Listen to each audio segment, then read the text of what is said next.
Hello, and welcome to Walking with the Word. For this 18th day of April 2023, I am at a chaplain's retreat. So suffering for Jesus out here on the beach. And so hopefully you can hear me. It's very windy, my paper's getting blown around, but I'll overcome that as well. We'll begin with Psalm 114. When the Israelites escaped from Egypt, when the family of Jacob left that foreign land, the land of Judah became God's sanctuary, and Israel became his kingdom. The Red Sea saw them coming and hurried out of their way. The water of the Jordan River turned away. The mountains skipped like lambs, the hills like lambs. What's wrong, Red Sea, that made you hurry out of their way? What happened, Jordan River, that you turned away? Why, mountains, did you skip like rams? Why, hills like lambs? Tremble, O earth, at the presence of the Lord, at the presence of the God of Jacob. He turned the rock into a pool of water. Yes, a spring of water flowed from solid rock. Jonah chapter 1, verses 1 through 17. The Lord gave this message to Jonah, son of Amittai. Get up and go to the great city of Nineveh. Announce my judgment. Hang on a second. Announce my judgment against it, because I have seen how wicked its people are.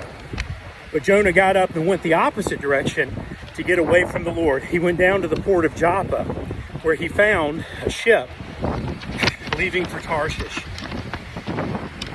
He bought a ticket and went on board, hoping to escape from the Lord by sailing to Tarshish. But the Lord hurled a powerful wind over the sea, causing a violent storm that threatened to break the ship apart. Fearing for their lives, the desperate sailors shouted to their gods for help and threw the cargo overboard to lighten the ship. But all this time, Jonah was sound asleep down in the hold. So the captain went down after him. "How can you sleep at a time like this?" he shouted. "Get up and pray to your God. Maybe he will pay attention to us and spare our lives." Then the crew cast lots to see which of them had offended the gods and caused the terrible storm. When they did this, the lots identified Jonah as the culprit. "Why has this awful storm come down on us?" they demanded. "Who are you? What is your line of work? What country are you from? What is your nationality?" Jonah answered, "I am a Hebrew, and I worship the Lord, the God of heaven, who made the sea and the land." The sailors were terrified when they heard this, for they had already told them he was running away from the Lord. "Oh, why did you do it?" they said to him. "Why? What should we do to you to stop the storm?" "Throw me into the sea," Jonah said, "and it will become calm again. I know that this terrible storm is all my fault." Instead, the sailors rowed even harder to get the ship to land. But they cried out to the Lord, Jonah's God. "Oh Lord," they pleaded, "don't make us die for this man's sin, and don't hold us responsible for his death. Oh Lord, you have sent the storm down upon him for your own good reasons." Then the sailors picked up Jonah and threw him into the raging waters, and the storm stopped at once. The sailors were awestruck by the Lord's great power, and they offered him a sacrifice and vowed to serve him.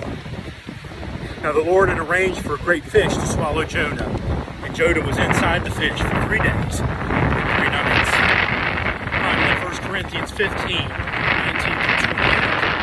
And if our hope in Christ is only for this life, we are more to be pitied than anyone in the world.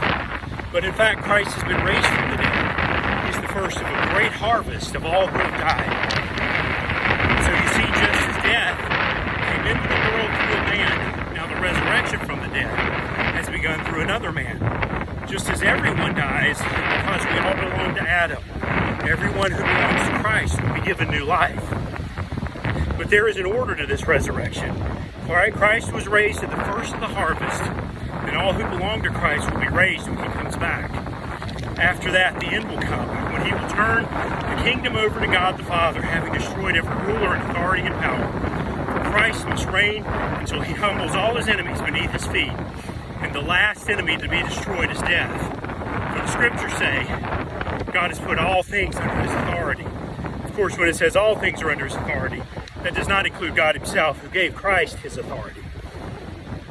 Then when all things are under his authority, the Son will put himself under God's authority, so that God, who gave his Son authority over all things, will be utterly supreme over everything, everywhere.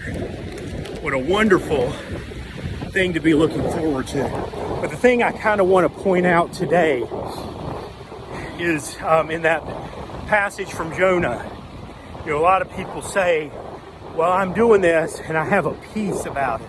You know, Jonah was so at peace with his decision to run with God that he was dead asleep in the middle of a storm, and so intent on not doing what God said, he was willing to die rather than turn back and repent. And so don't be like that. Anyway, have a great day.